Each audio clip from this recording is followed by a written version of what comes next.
Hello everyone, today I will show you how to select all the fillable field at once using PDF-XChange Editor. This is my PDF run. This is a fillable PDF form text box.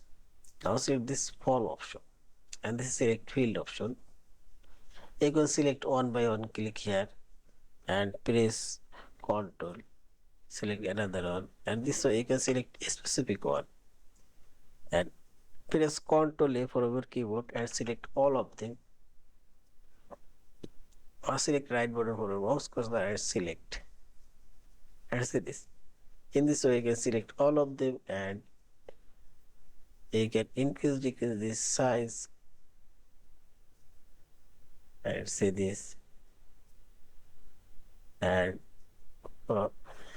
use your mouse right, left, down arrow and move anywhere, and if you want you can select one by one and move anywhere and see this,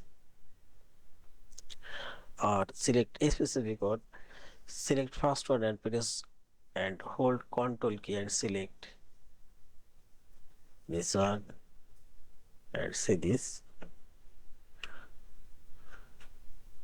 Now you can move anywhere. Yeah, this is.